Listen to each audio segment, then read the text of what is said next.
Hello, my lovely little snakelets. It's Hebi here, and today we're going to be doing something different. We're going to be doing a fifth gear reaction review. If you want to subscribe to the channel, you can. If you want to join the Discord to keep up to date on chapter drops and news on whether I fuck up, you can do that. And if you want to buy me a coffee, you can do that.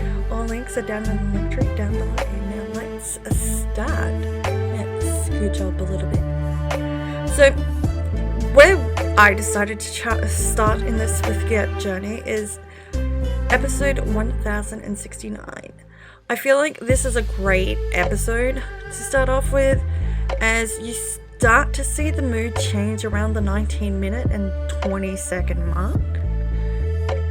It's when you start to feel that it's something's up.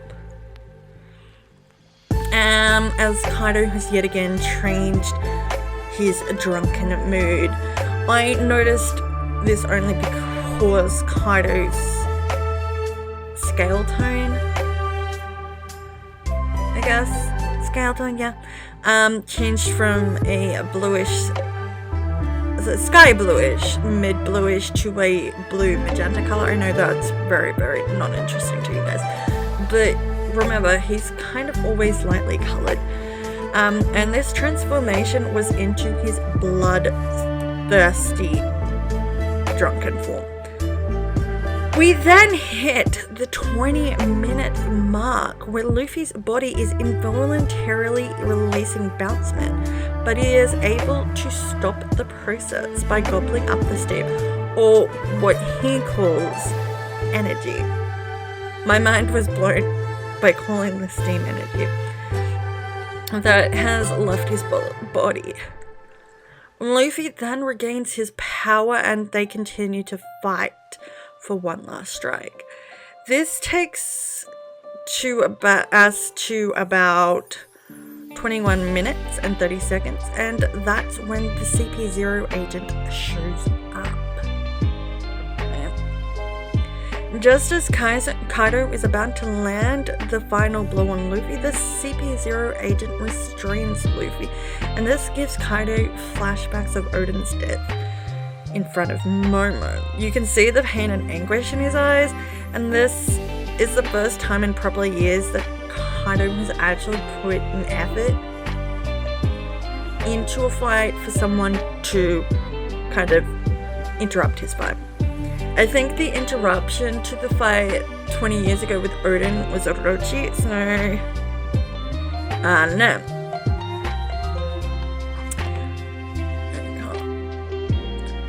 Okay, so we are now up to 1070. The episode starts at 2 minutes and 20 seconds. That's at the end of the intro. With an enraged Kaido. The adrenaline has finally kicked in and Kaido has realized what has happened. So it's someone freaking out after they realized something they've had no control over has happened. AKA the CP0 agent coming over and involving themselves. Luffy, like anyone who has been severely injured, and instinctively releases his Bounceman. We move on to the 3-minute and 30 mark where we hear drums. It starts to sound like a pulse, and at the and that goes on until like the 4-minute and 20 mark where we have Momo saying he can't hear Luffy. And at 5 minutes, Kaido is declared the winner. Now, at almost about 5 minutes and 30 seconds, Kaido turns his attention back to the CP0 agent, and by 6 minutes, Kaido has killed the CP0 agent. And at 7 minutes, we are back to Kaido's Shinron form. And very, very quick, very smooth. I think this took a long time in the manga. I don't know.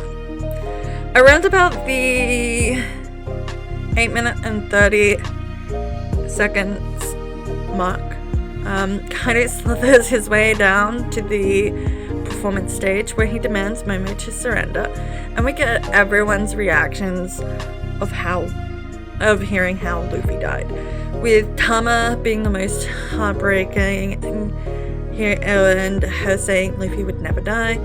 And at around about the 11 minutes, we have Nami reassuring Tama that Luffy is not dead. Now, I think Mako is with them. I cannot remember, because obviously I wrote these notes like last week and I'm forgetful. Yes! We do have Mako. I wrote that I am highly intelligent.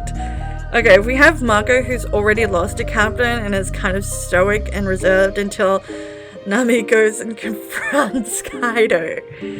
Okay, as she's in denial over Luffy dying and starts screaming that Luffy will never die and back down on his promises. Now we get skipping a lot. We get back to Luffy at 20 minutes and 20 seconds. This is near the end of the episode, and we start to hear a pulse like jump beat. At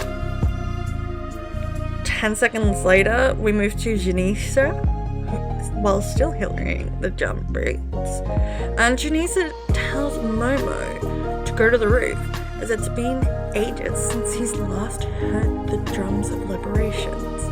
While Janisha is telling Momo this, the drum beat tempo is picking up.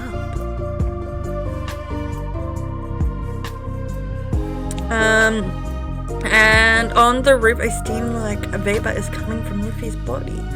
Janisha tells Momo that he is sure he is here. Joy Boy is here, and we start to see some of Luffy's fifth gear transformation.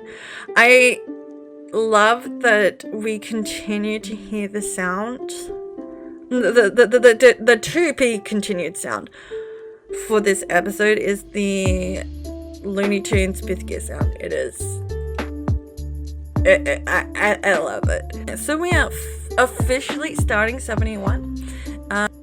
It starts off at around the 1 minute 40 mark, where we are shown a cloud-covered moon. You are hit with a wave of nostalgia as you start to hear the Looney Tunes sounds.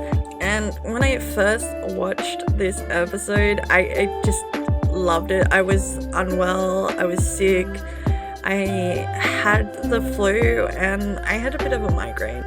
My migraines were agitated due to that. So the nostalgia was hitting me hard. I did feel like the drums were louder the first time than rewatching it, but that could have been due to either me having really bad migraines and me getting new Botox done, or Toei actually fixing the sound. Who knows? At almost the 3 minute mark, Janisha announces that Joy Boy is back, and Luffy gets back on his feet.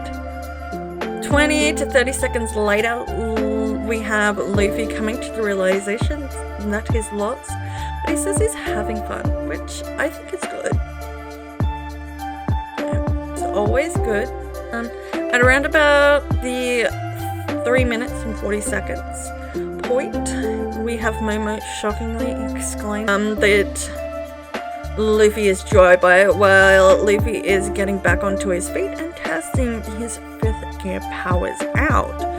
At around the 4 minute and 10 second mark, we start to see the crew's reactions, with I think Sanji being the first. We then move to the performance floor, where Mako tells the crying Nami and Tama that Luffy is alive. I do feel like Luffy being alive has freaked Mako out a little bit, as other than him, Jinbei is the only other person in the vicinity that has lost a captain. So they've experienced that loss of losing a captain. Remember, Jinbei lost Tiger Fisher, obviously Mako lost Whitebeard. Both Nami and Tama switch from Tears of Sadness to Joy, and then we move over to Marichwa at 5 minutes. This is a lot of information. And we're just 5 minutes in. So we get the 5 Elder Stars talking about how they needed to sacrifice a CP0 agent in order to eliminate Luffy, and using Kaido as a tool to justify the means if they were able to get a hold of the elusive devil fruit Luffy possessed. I assume that means that Luffy actually died. The third CP agent would have tried to find the Gum Gum fruit when it reincarnated nearby, or potentially even, you know, had a fruit on them to bring back to the 5 elders. That's just my thought. Because remember when Slimy died back in Punk Hazard, it went to a fruit nearby. We then have the retcon of the century, where the 5 elders feel that the Gum Gum fruit is not actually a paramecia, but a Zoid. Okay? A motherfucking Zoid. I also love that while the Elder Stars are explaining this retcon, we see Luffy jumping around and we get the Looney Tunes sounds. It was motherfucking adorable to see them. We then move back to Onigashima at around about 7 minutes and 15 seconds, and we're back at the treasure repository where Hiyori and Orochi fight, if you can call it that, because really it's just Hiyori berating Orochi, and yeah, she's just verbally assaulting him before Kenzuro burns Orochi alive. I felt like the first time I was watching it, my head wasn't throbbing as we didn't have the drums. This was the only part in the episode where I wasn't in pain the first time watching it. And like I said, it was most likely due to the drums. And a fun fact, well, I wouldn't call it fun. Sometimes illnesses make your migraines worse, but if you chronically suffer migraines, so I should have taken something before watching the episode, but I was a stupid snake girl, so I didn't. We then finally move back to 5th Gear Luffy at around about the 13-minute mark. After the card break, he's dancing on the roof, and that's great at all, but I feel like the animation starts to get recycled from earlier on in the episode. We then have Junish's eyes that showed up at 2 minutes and 20 seconds, show back up at 13 minutes and 50 seconds. This is the reason why I feel like it's repetitive and recycled, as just before the break card, after you hear Hiyori say her family keeps her word, you get that you get that animation. Now I get that it probably isn't cheap to animate anime, but we were so motherfucking hyped for this episode, and the manga editors hyped this up, and to see them recycle animation that they used like 2 minutes ago kind of annoyed me. It really fucking annoyed me, and it made me disappointed for anime viewers. You know, anime only viewers, you guys don't get what us manga viewers get. You guys just get this regurgitated, recycled rubbish, in my opinion. A little after 15 minutes and 50 seconds moments, we have Luffy pulling Kaido back up to the roof. It's very, very comical. Around about this time that the animation starts to change and you get the Looney Tunes sound effects, the one thing I re-noticed watching this was the sounds have been equalized so that the Looney Tunes sound effects aren't overwhelming the background drum beats and they aren't competing with each other, as I kind of felt like they weren't doing that the first time, and they're harmonizing. As the first time I felt when I was watching this, they were hella loud.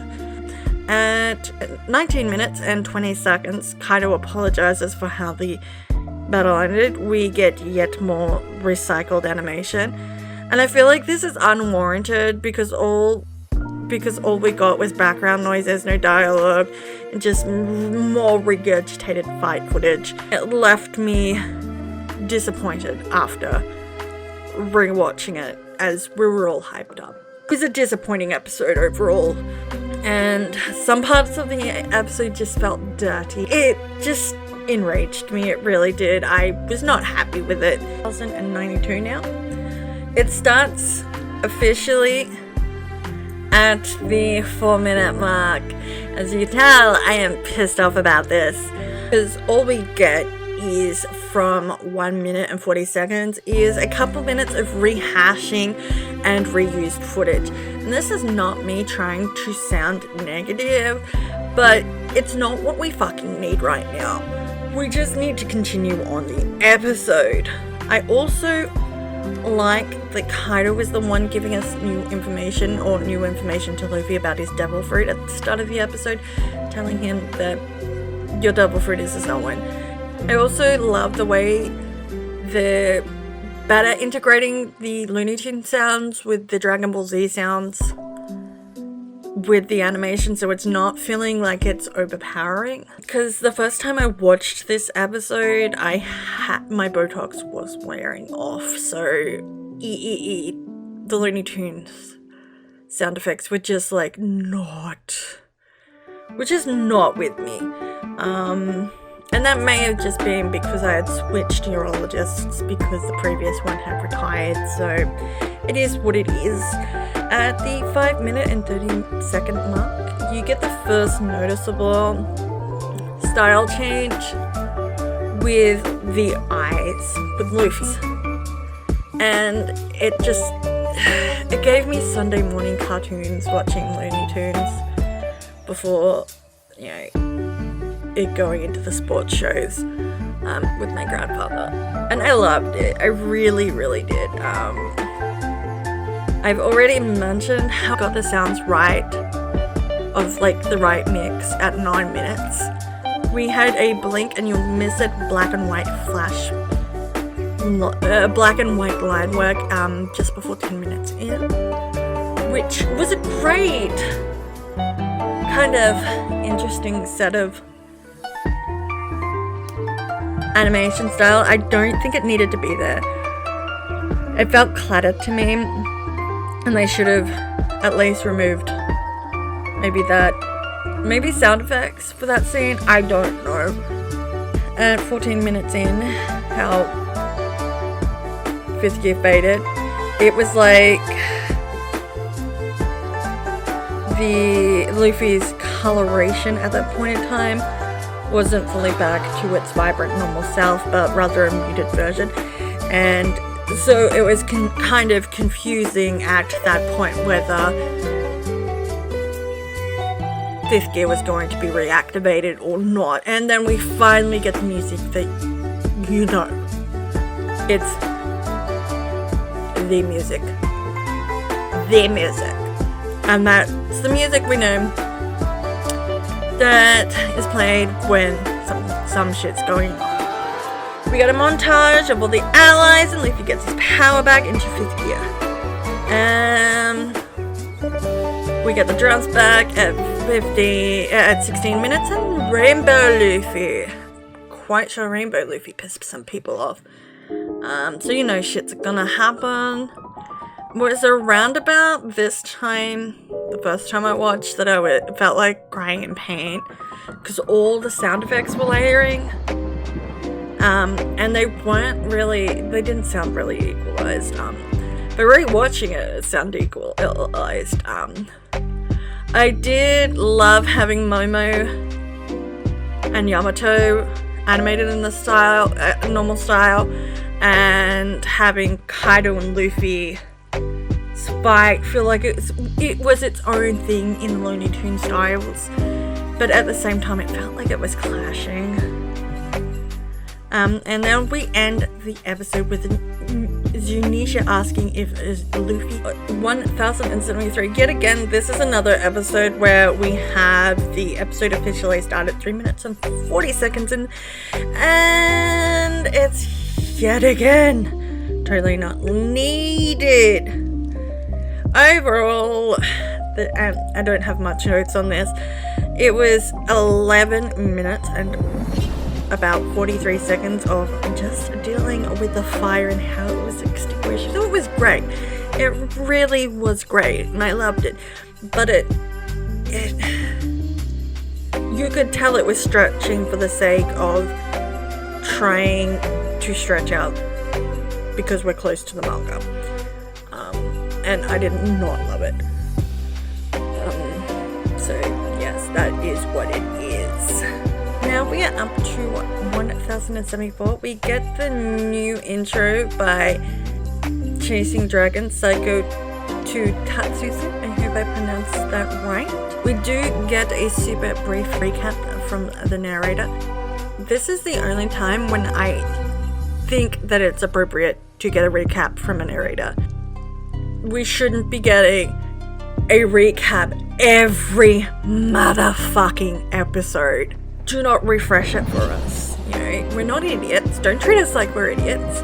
But yes, I digress. Wait, because you're basically just trying to stretch out the episodes because we're so close to the source material. Because this episode alone is based off 1000 and manga chapter 1074, pages 3 to 19. Right? One chapter. Usually there are 3 or 4 chapters based on one episode alone. So we start the episode off with Yamato telling Momo to stop being a whiny little bitch boy and use his abilities to save Onigashima. We then get a flashback of Momo still being a whiny little bitch boy back in, I guess, the house where he grew up on. I don't know where the fuck it is. With his mother telling him he needs to go into the future with Kin and the others. Kin tells him, begs him, literally, to fulfill his duty as a leader. Mind-blowing, Kin is intelligent. But Momo screams, I can't because I'm a pathetic little bitch boy and I want to stay with my mummy. But Toki says, no, fuck off, I'm going to die in this fire. He then goes, fine, I'm going, and grows a pair of balls and yeets himself to the future, where he officially grows a pair of balls and tries to start saving the island, I think. I don't know. My notes are chaotic. We then move back to the rooftop, and this is where my greatest pet peeve of the episode happens, where basically everything is blue, and it's annoying as fuck. I would love a fucking slice of color in that, as it just feels bland.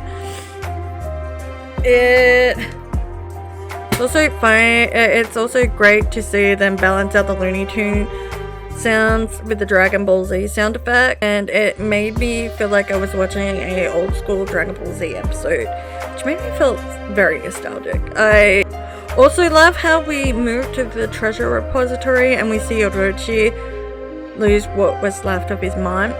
We also move to the performance floor to see all the fodder allies rallying. Kid and Law look done for, and then we move. Oh no, they just look great.